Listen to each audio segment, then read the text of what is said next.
Hello friends, I'm Dr. Sandeep Patankar, presently working as an Associate Professor of Pharmaceutics at Bharati Vidyapeeth's College of Pharmacy, Navi Mumbai. I'm fortunate to be a teacher by profession and I compose poetries in my personal leisure time for my passion. I'm now presenting to you my special collection of English poems under the theme of Learning Pharmacy with Fun. These are pharmaceutical poetries with the concepts explained in a language of simplified version and mind you, without losing their scientific essence. Dear readers, thank you for your enthusiastic response for my poems on parenterals, oral SR and CR systems, pharmaceutical process validation, and equipment qualification. The topic presented today is the buzzword in industry for regulatory submissions, that is quality by design, popularly known as QbD. And before we begin, the disclaimer, this is to inform the readers that the present creation is owned solely by Dr. Sandeep Patankar, hence the views, thoughts and opinions expressed in the text belong solely to the author and not necessarily to the author's employer, organization, committee or other group or individual.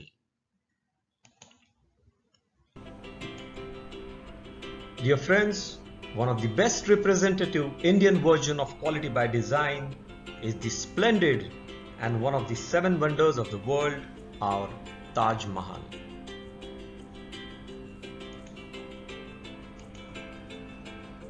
The ICH-Q8 R2 guideline describes suggested contents for pharmaceutical development in a common technical document format, that is the CTD. It intends to provide a comprehensive understanding of the product and manufacturing process to inspectors and reviewers at hand, which provides a basis to them for flexible regulatory approach beforehand. It is now well understood that quality cannot be tested into a product. Instead, quality should be built in by a constructive quality by design framework.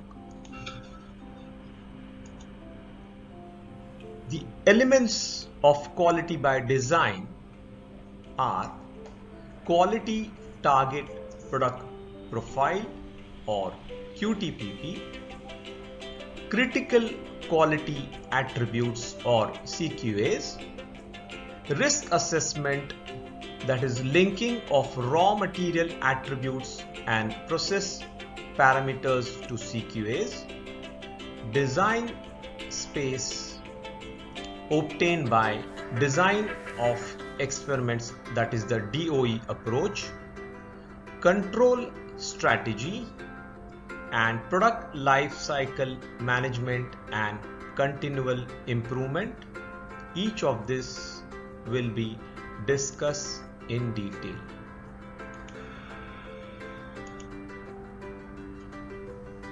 Those individuals striving for personal excellence look up for role model persons in their lives so that in life to achieve their goals they have similar motivational drives. In similar manner, the generic formulation scientist looks up for quality target product profile QTTP in a benchmark product so that he prepares his formulation on similar lines to achieve desired efficacy result. From role model, the follower identifies key virtues and qualities principally responsible for his success.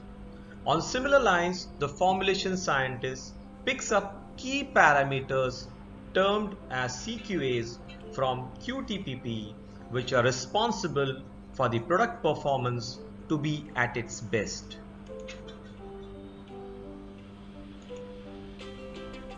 The follower identifies the nature of the role model person in order to emulate. Similarly, the scientist needs to understand the product by studying the product understanding aspect.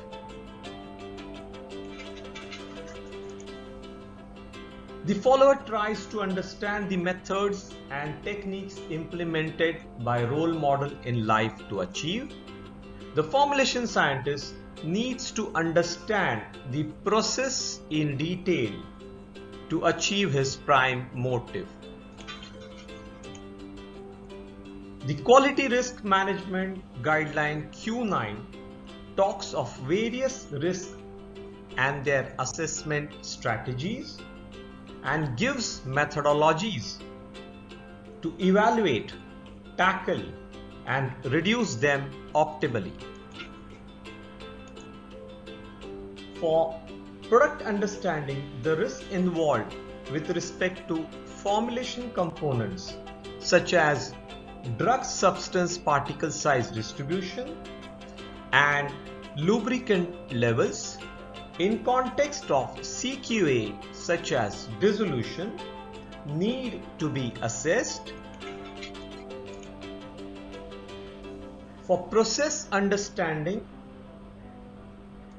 the risk involved in drug product manufacturing process such as roller compaction and compression in context of CQA such as dissolution needs to be checked. The risk involved with respect to critical material attributes CMAS such as solid state form and particle size distribution on CQA such as dissolution needs to be assessed.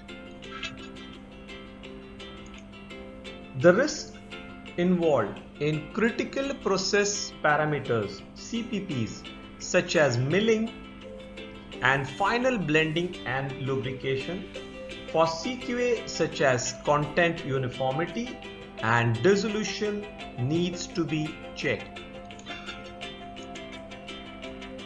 The relationship between the CMAs and CPPs with respect to CQAs can thus be described in a design space.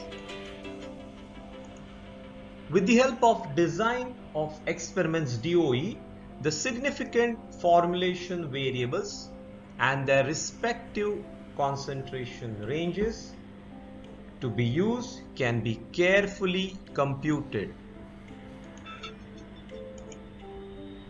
The controls required for drug substance, excipients and in-process materials etc. should be strategized.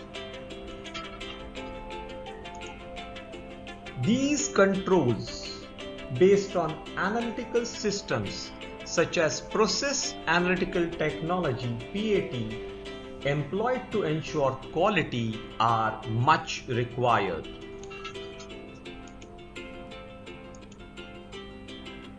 Throughout the product life cycle, companies have opportunities to evaluate innovative approaches to product quality. The expansion, reduction and redefinition of design space based on gaining additional process knowledge should be the constructive mentality. Thus, to avoid jitters during a critical regulatory submission, quality by design QbD is a pragmatic and holistic approach-based solution. So thank you friends for your patient listening. See you then in context of my next such equally exciting pharmaceutical audio-visual video. Till then, spread positivity, spread creativity.